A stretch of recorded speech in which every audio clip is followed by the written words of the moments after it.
சின்ன மருமகள்ல அடுத்த நடக்க போகுதுன்னு வாங்க பார்க்கலாம். குழந்தைய காணான்னு சொல்லி வீட்டுல இருக்கிற எல்லாரும் ஆளுக்கு ஒரு பக்கம் தேட, தமிழ்ச்செல்வியும் குழந்தைய காணானதுமே தேட போறேன்றாங்க.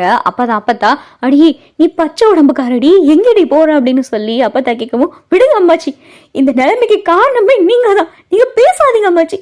என் குழந்தை என்கிட்ட இருந்தாவது நல்லபடியா இருந்திருக்கும்.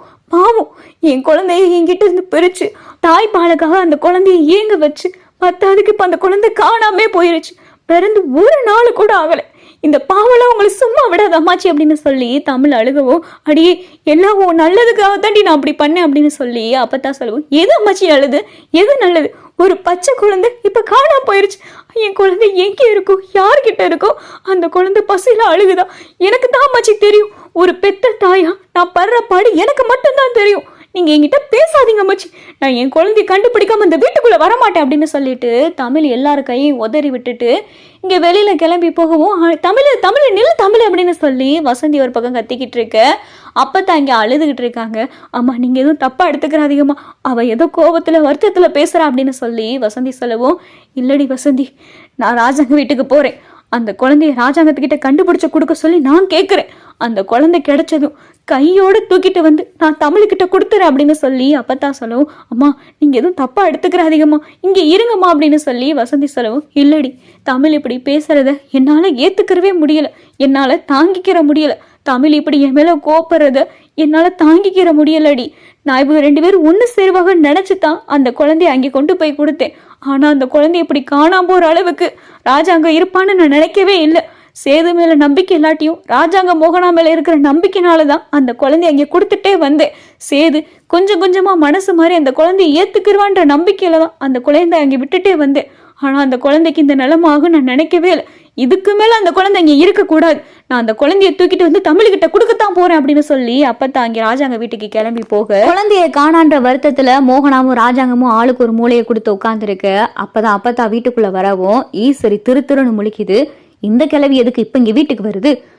உறவே ஆகாது, எனக்கு மகனுள்ள மருமகள்ல பேர் இல்லைன்னு சொல்லி எல்லா உறவையும் அத்து விட்டு போன கிளவி திரும்ப எதுக்கு வீட்டுக்குள்ள வருது அப்படின்னு சொல்லிட்டு ஈஸ்வரி நின்று பாத்துக்கிட்டு இருக்க. அப்பத்தாவ பார்த்ததுமே வேகமா மோகனா ஓடியாராங்க. அத்தை அத்தை வாங்கத்த வாங்கத்த அப்படின்னு சொல்லிட்டு மோகனா கூப்பிடவும், என்னடி மோகனா இப்படி குழந்தைய விட்டுட்டீங்களே அப்படின்னு சொல்லி அப்பத்தா கேட்கவும், ஹாஸ்பிட்டலுக்கு தான் அத்தை கூட்டிட்டு போகணும், அங்கேதான் அந்த குழந்தை காணாம போயிருச்சு அப்படின்னு சொல்லிட்டு மோகனா ஒரு பக்கம் அழுக, மலர் ஒரு பக்கம் அழுதுகிட்டு இருக்காங்க. பெரிய மந்த சீலகாரி 18ஆம் படிக்காரு, எப்படியாவது எங்க வீட்டு வாரிசை கண்டுபிடிச்சு கொடுங்க அப்படின்னு சொல்லிட்டு அங்கே சாமி ரூமுக்கு வந்துட்டு அப்பத்தா சாமி கும்பிட்டு அழுதுகிட்டு இருக்காங்க. சேது அப்பதான் வீட்டுக்கு வராரு.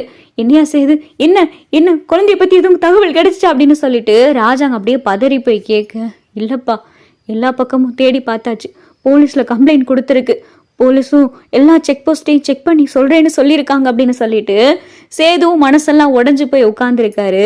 அந்த குழந்தைய கடத்த திட்டம் போட்டதே ஈஸ்வரி தான் ஆளை வச்சு ஹாஸ்பிட்டலுக்கு போன மோகனாவையும் மலரையும் ஃபாலோ பண்ணி அங்க இருக்கிற குழந்தைய ஹாஸ்பிட்டல்ல இருந்தே கடத்துறதுக்கு எல்லா பிளானும் போட்டு கொடுத்ததே ஈஸ்வரி தான். ஆஸ்பத்திரில இருந்து குழந்தை காணாம போறதுக்கு முக்கிய காரணமே ஈஸ்வரி தான். ஈஸ்வரினாலதான் அந்த குழந்தை காணாமே போயிருக்கு. எல்லா திட்டத்தையும் போட்டு கொடுத்து குழந்தையும் கடத்திட்டு எதுவுமே தெரியாத மாதிரி ரொம்ப நல்லவ மாதிரி ஈஸ்வரி வீட்டுக்குள்ள கமுக்கமா இருக்கு. ஈஸ்வரி முகத்துல ஒரு சந்தோஷம் தாண்டவம் ஆடுது. இத சாவித்திரியும் தாமரையும் கவனிச்சுட்டு, அத்தாச்சி உங்க முகத்துல குழந்தை காணாம போனதுக்கான சோகம் எதுவுமே இல்லை அப்படின்னு சொல்லி சாவித்திரி சொல்லவும், என்ன மதினி எதுக்காக இப்ப என்னைய வம்புழுக்கிறீங்க? குழந்தை காணான்றதுக்காக இவங்கள மாதிரி என்ன என்னை அழுதுகிட்டு இருக்க சொல்றீங்களா?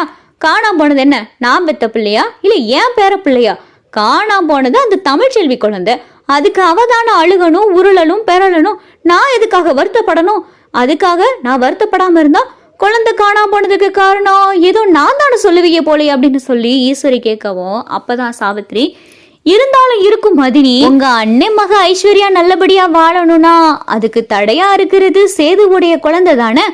அந்த குழந்தை அந்த வீட்டுல இருந்து காணாம போனா ஐஸ்வர்யாவும் சேதுவும் நல்லபடியா சேர்ந்து சந்தோஷமா வாழ்வாங்கன்னு சொல்லி நீங்க திட்டம் கூட போட்டு அந்த குழந்தைய கடத்திருக்கலாம் தானே அப்படின்னு சொல்லிட்டு சாவித்திரி சொல்லவும், இவ எப்படி இவ்வளவு தெளிவா சொல்றாளே, இவ்வளவு கிட்ட எந்த உண்மையும் சொல்லிடக்கூடாது.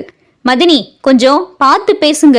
குழந்தை காணா அப்படின்றதுக்காக என் முகத்துல வேணா வருத்தம் தெரியாம இருக்கலாம், ஆனா இதுக்கும் எனக்கும் இந்த சம்பந்தம் உள்ள அப்படின்னு சொல்லிட்டு ஈஸ்வரி பாட்டுக்கு போயிருது.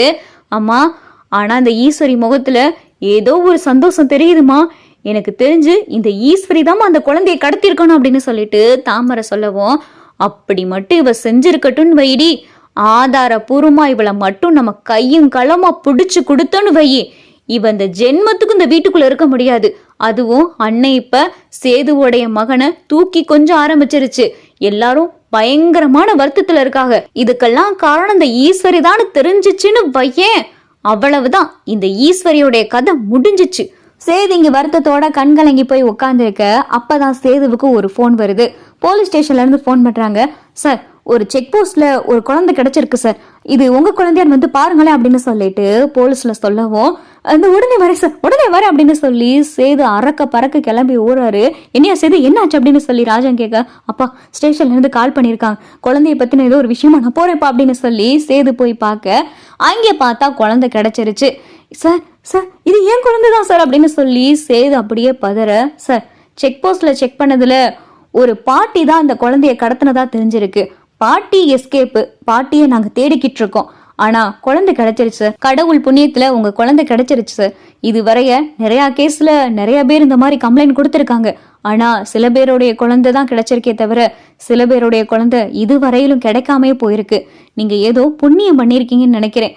இந்த குழந்தையோடைய அம்மா பாசம் உங்க கையில கொண்டாந்து கொடுக்க வச்சிருக்கு அப்படின்னு சொல்லிட்டு சேது கிட்ட போலீஸ் சொல்லவோ, அப்பதான் சேதுவுக்கே புரியுது, இந்த குழந்தை தமிழ்ச்செல்விக்கிட்டே இருந்தா இந்த குழந்தைக்கு இந்த நிலைமை வந்திருக்காது அப்படின்னு சொல்லி சேதுவுக்கு புரியுது. அந்த குழந்தைய பார்த்ததுமே சேது தூக்கி கண்ணு மூக்கு வாயின்னு சொல்லி எல்லா பக்கம் முத்தமா கொடுத்து கொஞ்சம் சேது கண்கலங்கி அந்த குழந்தைய தூக்கிட்டு வீட்டுக்கு வரலாமா இல்ல அந்த குழந்தைய கொண்டு போய் தமிழ்கிட்ட கொடுக்கலாமான்னு சொல்லிட்டு இரு மனசா இருக்காரு. சரி, இந்த குழந்தைய கொண்டு போய் தமிழ்ச்செல்விக்கிட்டே கொடுத்துரும் அப்படின்னு சொல்லிட்டு சேது அந்த குழந்தைய தூக்கிக்கிட்டு தமிழ் வீட்டுக்கு வராரு. வர வழியில பார்த்தா தமிழ் ஒவ்வொரு வீடா குழந்தைய காணா எல்லாருக்கிட்டையும் குழந்தைய பத்தி கேட்டு விசாரிச்சு தெரிஞ்சுக்கிட்டு இருக்காங்க. இத பார்த்ததுமே சேதுவுக்கு கண்ணெல்லாம் கலங்க ஆரம்பிச்சிருது. தமிழ் பதறது துடிக்கிறது எல்லாத்தையும் பார்த்ததுமே, தப்பா அந்த குழந்தை நம்ம கிட்ட வந்துருச்சு, இந்த குழந்தை தமிழ்கிட்ட தான் இருக்கணும் அப்படின்னு சொல்லிட்டு சேதுவே முடிவெடுத்துட்டு இங்க வீட்டு வாசல்ல கார் வந்து நிக்கிது. இதை பார்த்தது வேகமா வசந்தி, செல்லப்பாண்டி, தமிழ் எல்லாரும் ஓடியாராங்க. கார்ல இருந்து சேது கீழே இறங்குறாரு. கையில குழந்தை வச்சிருக்காரு. குழந்தைய பார்த்ததுமே வேகமா தமிழ் ஓடியாந்து குழந்தைய பார்த்து கதறி அழுகிறாங்க. தமிழ் கையில சேது குழந்தைய கொடுத்துறாரு. தமிழ் அந்த குழந்தைய வாங்கி கொஞ்சுறாங்க. இனிமேல் இந்த குழந்தை உன்கிட்டே இருக்கட்டும், இந்த குழந்தை உன்கிட்ட இருக்கிறது தான் நல்லது, அம்மா கிட்ட இருந்து குழந்தைய பிரிச்சுன்ற பாவம் எனக்கு வேண்டாம் அப்படின்னு சொல்லி சேது சொல்லவும், தமிழும் சேதுவை பார்க்க, சேது தமிழை பார்க்க, அந்த குழந்தைய விட்டு பிரிய சேதுவுக்கு மனசும் இல்லை. குழந்தைய கூட்டிட்டு போகணும்னு நினைக்கிறாரு. ஆனா அந்த குழந்தை தமிழ்கிட்ட தான் இருக்குன்னு நினைக்கிறாரு.